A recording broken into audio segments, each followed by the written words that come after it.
Good afternoon. It is, I believe, Wednesday. Yep, Wednesday, October 1st, 2025. It is 4:20 p.m. in my locale. That is now Eastern Daylight Time.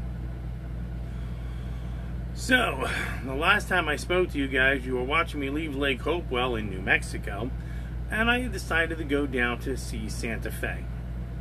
Now, I was going to stay there a day or two, but I drove over. I had to go back to Taos and get gas, and then I had to drive to Santa Fe. Beautiful scenery, huge rocks. They looked scraped down. It was really nice. Very, very pretty. You know, babbling brooks, flowing rivers. It was really nice. And then I got to Santa Fe. And as Taos has its own vibe, which I told you I could sum up as too much weed, too much need, and too much greed, Santa Fe has its own vibe. It's kind of this artsy-fartsy kind of, you know, old city, people wandering around. A lot of, again, middle-aged tourists, okay, or people that live in that city. And they're just quirky-dirky. And, you know, there's coffee shops and art galleries and everything else. I drove around that city, did all the streets that I could, and realized after I stopped the RV, I found a place to park. Bodie sat in the RV, and I went out and I started to walk around and started to listen and talk to people, and I went, nope. These people were not like in Taos.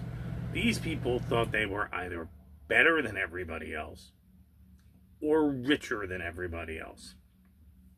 Now, I'm not going to throw a stone. Reminded me a lot of the couple of different places that I would take Kerry. And if Kerry was with me, I would walk the streets of Santa Fe and I would wander into all these little shops and everything, and she could look at all the cute little stuff, and I'd probably spend too much money just to make her happy. So instead of hang out there for a day, I turned the RV around and I went, we're out of here. So I started to drive toward Florida. And I got about 100 miles or so through New Mexico.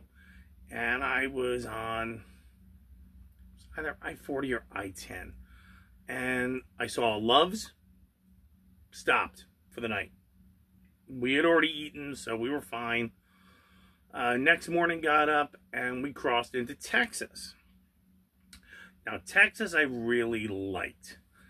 I will say that I got toward, I was driving around or underneath Dallas-Fort Worth, and it was just terrible driving. Definitely a higher melanin demographic, and it was or not from here and not supposed to be here. And I just went, this is what they mean about the blue acne. It's in New Jersey, it's in New York, it's in everywhere. These large cities are just a sewage pit of people you don't want to be around, and yet everybody has to pay for it. I went, nope. And got my butt out of there. And I got to another Love's. And I said, okay. So I stopped. And we went to about 6 o'clock or so. I think we went to bed. I was just whipped. Somewhere about midnight or so, I woke up. I was wide awake. And I said, well, if you're wide awake, why not get rolling? So, put Bodie in the passenger seat, and we left at about 1:45 on Texas time. And I drove for about between, I think, 10 hours. And we got to another Love's. And I was like, okay, well, we'll stay here.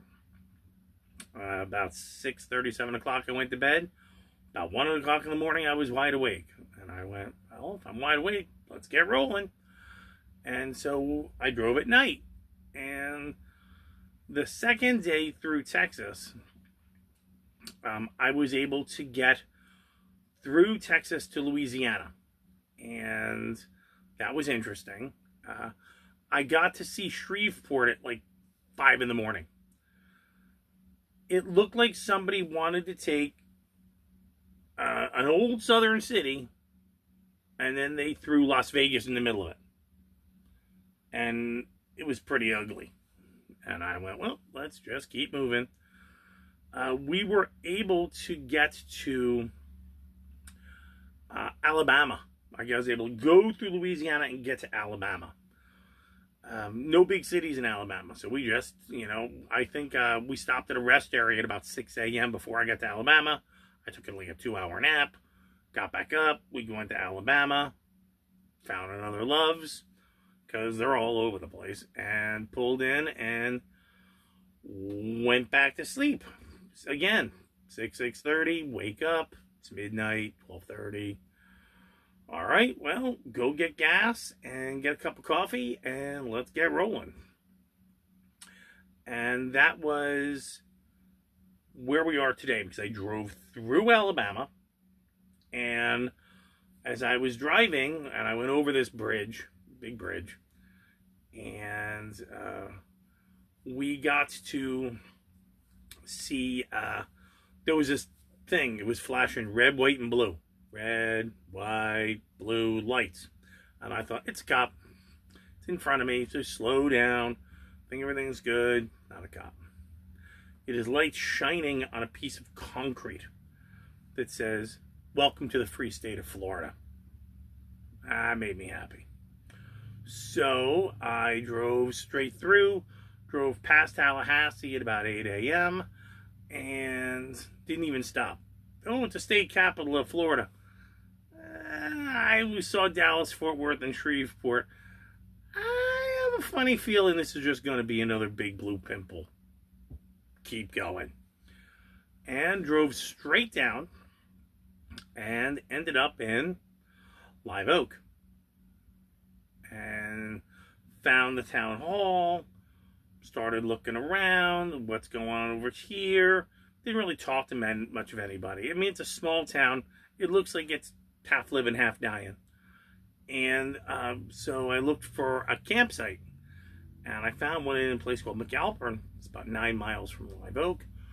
Pulled in, made a call, got a week's reservation. No problem. So that's where I am now. And this place is nice. It's small. Very, very small. Spoke to the guy who takes care of the place here. He's leaving tomorrow with his wife. And so, small place. There's a couple of regular residents here, a couple of people back and forth. So I may talk to their ownership and say, hey, air conditioning, haven't heard that in a while. And say, hey, if you need somebody to just do general winter maintenance, let's have a conversation. Sure, because what else am I going to do?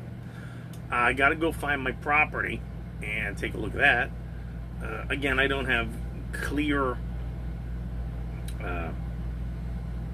directions. It's not like 123 Main Street. It's not that. It's, I could open up the deed and it's like the southernmost corner of this and that by 40 feet over here by a quarter mile that way. And I'm like, okay.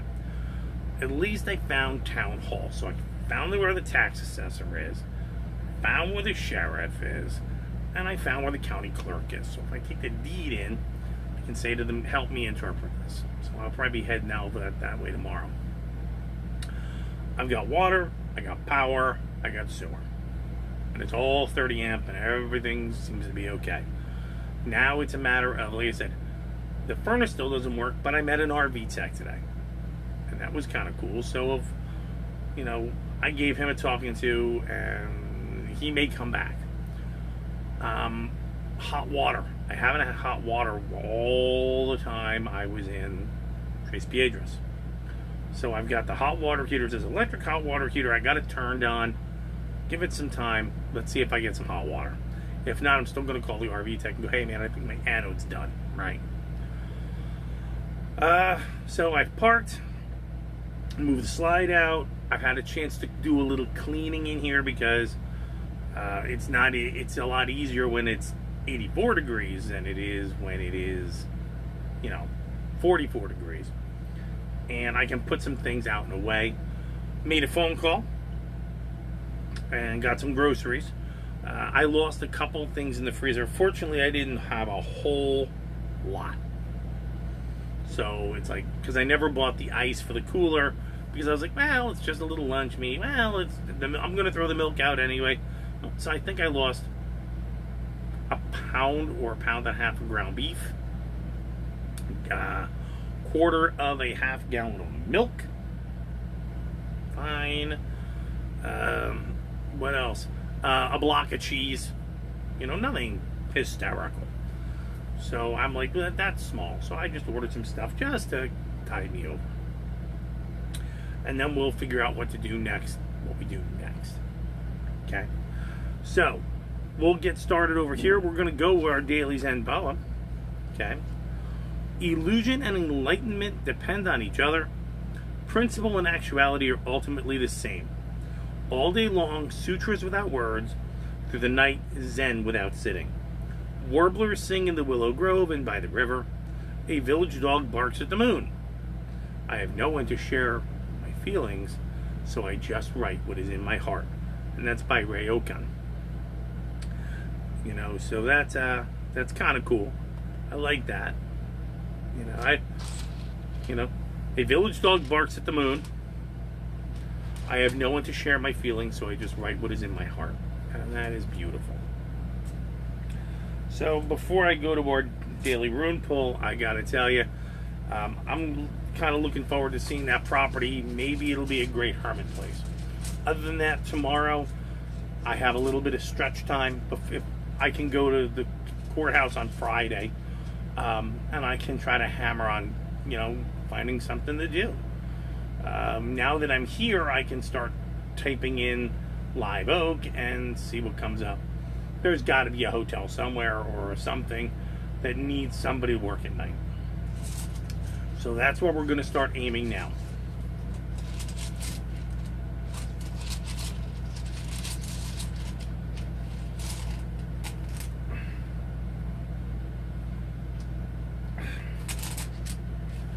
Of course, he picks it upside down, and it's not right. Let's try it again.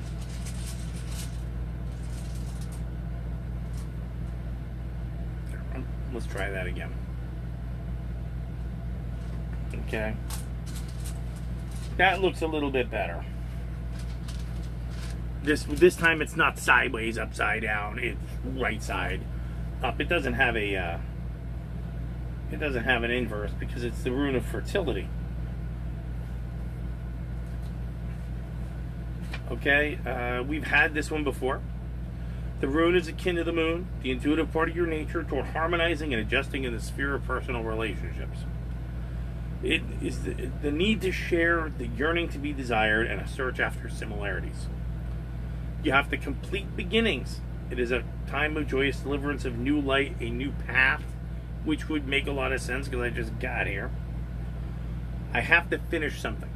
Okay, the thing I really got to finish is cleaning up in the attic over there. It's kind of a mess. And the other thing I've really got to do is another project. I got to wash the rig. I wasn't really able to do it in Tres Piedras. I saw somebody doing it here.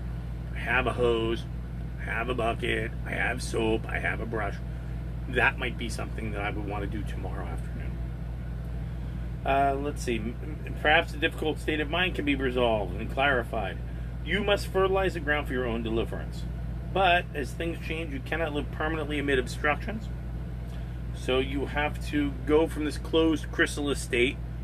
I would say Tres Piedras, it was a closed chrysalis state.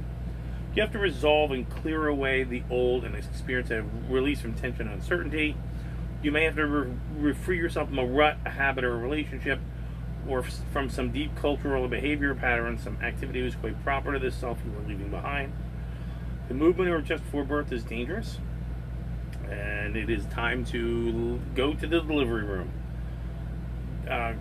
Prepare, be centered and grounded, free yourself from unwanted influences. See the humor. You are indeed prepared to open yourself to the will of heaven, and you can wait for your deliverance with calm certainty. boy, that'd be nice. Okay. We've got that. We've got our daily room pull. And we got to see if Bodie is asleep or awake. He's sound asleep. So I will tell you, he's becoming the road dog. We've got him a little spoiled at this point because he just has gone everywhere with me for 4 months. Pretty much everywhere. 3 months, sorry. And he's gone everywhere.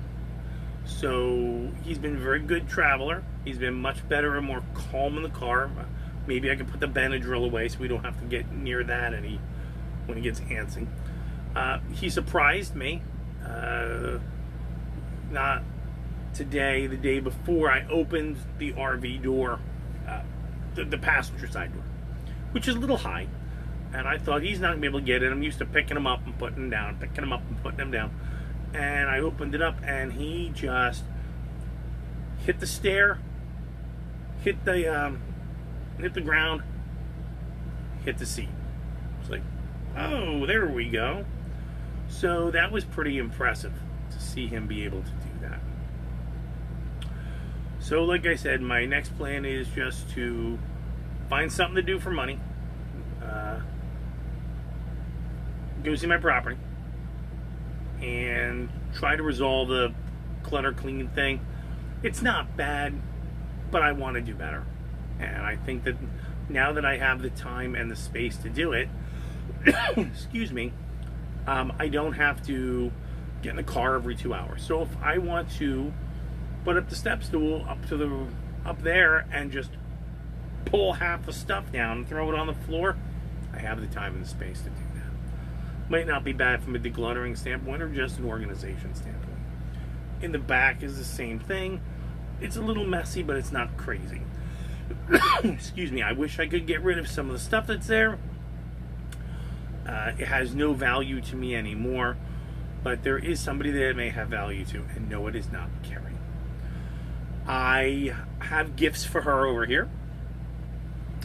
I did not get her anything in Taos. I just thought it looked cheap and shitty. And I didn't get her anything in Santa Fe because I didn't even go into any stores. Okay. Anywhere I went, I stopped and I looked, and all the stuff that was there just kind of looked cheap, or, like, how many keychains do you need, or you get the idea. It just kind of looked either cheap or babyish, and I don't want to get her cheap or babyish. So she got nothing from Taos, Santa Fe, or anything across while I was driving through states. So hopefully if I go somewhere, I look at something, I'll see if I can find something for her, and then roll it all up into a big box for the Postal Service, and off it goes. The only other thing I need is a haircut. I haven't had my hair cut in like 3 or 4 months. So I'm a mess. Okay.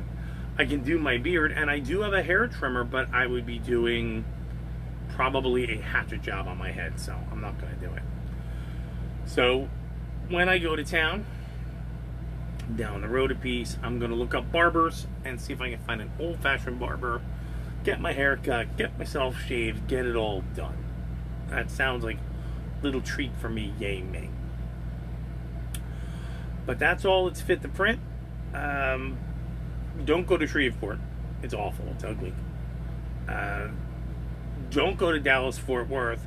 It is congested and violent. I mean, I didn't expect to see people on horseback, but I also didn't expect to see that it looked like Camden. Okay? And I can definitely say, if you're into it, the history in New Mexico is very beautiful. Okay? It doesn't speak to me. I mean, I was on the Tom Mix Street. If you don't know who Tom Mix is, it's because I'm old. He was an actor. And I stopped in a number of places. Every time there was like a historical monument, I stopped. Rio Grande Gorge, beautiful. Except that somebody jumped off the bridge again last week, so you can't walk over the bridge for right now. I was on the Chisholm Trail. I was on the Colorado Trail. which is the West Coast version of the Adirondacks. So we've talked about that before. But then I would stop at these markers, and none of them, they were all historical, but none of them spoke to me. I didn't understand the why. So I'm sitting and I'm reading, and maybe most of the time I was out of range, so I couldn't look it up. So I'm sitting there, I'm like, okay. So they put up a marker because some chipmunk with a ponytail went 4 miles to the northwest, dug a hole, and took a poop. And this is history. I'm like, no. So I'm sure if you live in that area, it's probably very fascinating. It's not my universe. Okay, so if you're into southwestern stuff and people that draw pictures that look like they've been licking toads, these are your places you want to go.